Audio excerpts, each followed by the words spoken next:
জনাব নাসিরউদ্দিন নাসির, আপনি বাংলাদেশ জাতীয়তাবাদী ছাত্র দলের কেন্দ্রীয় কমিটির সাধারণ সম্পাদকের দায়িত্ব পালন করছেন। ছাত্র জনতার গণ অভ্যুত্থানের পরে স্বৈরশাসক বিদায় নিয়েছে। ক্যাম্পাসে ছাত্ররা দীর্ঘ বছর পর্যন্ত আমরা দেখেছি ভীতিকর পরিবেশের মধ্যে তারা জীবনযাপন করছে বা শিক্ষা জীবন শেষ করেছে। অনেক র্যাগিং হয়েছে, অনেক অত্যাচার হয়েছে। এখন আপনারা বলছেন স্বাভাবিক একটা পরিবেশ দিবেন। যদি আপনারা রাষ্ট্র ক্ষমতায় যান, আপনার দল জাতীয়তাবাদী দল, তখন কি আপনারা এই কথা কি রাখবেন এখন যেটা দিচ্ছেন?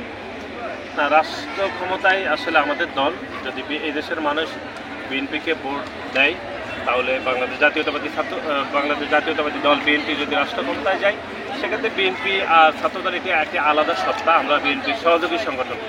আপনাকে আশ্বস্ত করতে চাই, বিএনপি ইনশাল্লাহ যদি আমাদের রাষ্ট্র ক্ষমতায় যায় জনগণের ভোটের মাধ্যমে, সেক্ষেত্রে প্রতিটি শিক্ষাঙ্গনে কীভাবে ইতিবাচক রাজনীতি করা যায় এবং শিক্ষার্থীদের স্বার্থে আমরা সেটি চেষ্টা করতেছি এবং তার চেষ্টার অংশ হিসাবে আমরা কিন্তু শিক্ষার্থীদের সাথে আলাপ আলোচনা করছি এবং এটা একটা ওপেন ডায়ালগ যে তাদের বক্তব্য আমরা শুনছি, তারা আমাদের বক্তব্য শুনছে।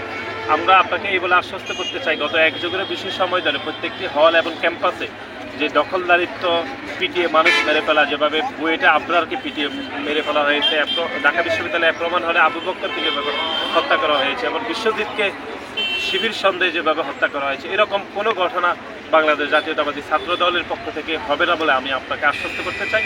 এবং বাংলাদেশ জাতীয়তাবাদী ছাত্র দলের গত 5 দশকের যে রাজনীতি, একটি ইতিবাচক রাজনীতি, সেটাকে আরও কীভাবে আরও কার্যকরভাবে আরও ইতিবাচক করা যায় সে বিষয়ে আমরা আলাপ আলোচনা করছি এবং আমাদের এই আলাপ আলোচনা চলমান থাকবে। এবং ইনশাল্লাহ বিএনপি যদি ক্ষমতায় আসে, আমরা একটি কল্যাণমুখী রাষ্ট্র বিনির্মাণ করার জন্য, একটি গণতান্ত্রিক ক্যাম্পাস প্রতিষ্ঠা করার জন্য আমরা সাধারণ শিক্ষার্থীদের হয়ে কাজ করব। আমরা বিশ্বাস করি যে বাংলাদেশ জাতীয়তাবাদী ছাত্রদল সবসময় সাধারণ শিক্ষার্থীদের পাশে ছিল, ভবিষ্যতে আমরা খুবই আস্থার সহিত সাধারণ শিক্ষার্থীদের পাশে থাকতে চাই।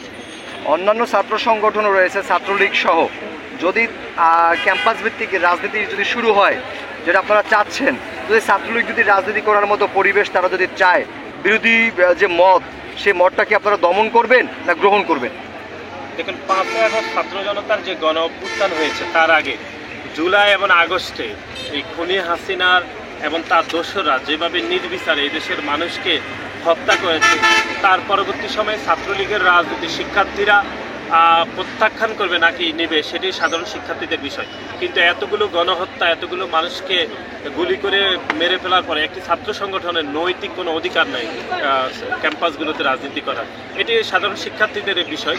আমরা বাংলাদেশ জাতীয়তাবাদী ছাত্র দলের পক্ষ থেকে সাধারণ শিক্ষার্থীদের মতামতকে প্রাধান্য দিচ্ছি। কিন্তু এই বলে আবার এটিও আমরা বলছি, সাধারণ শিক্ষার্থীরা এতগুলো হত্যাকাণ্ডের পরে সেই ছাত্র সংগঠনকে অবশ্যই প্রত্যাখ্যান করবে। এটি গত জুলাই এবং আগস্ট সহ 5ই আগস্টের যে গণ অভ্যুত্থান স্পিডের সাথে আমরা যে ইতিবাচক রাজনীতি করছি, একই সাথে সাথে ছাত্রলীগের রাজনীতি যেন কোনোভাবে ক্যাম্পাসগুলোতে প্রবেশ করতে না পারে, সেজন্য সাধারণ শিক্ষার্থীরা নিশ্চয়ই সতর্ক থাকবে বলে আমরা বিশ্বাস করি। ধন্যবাদ আপনাকে।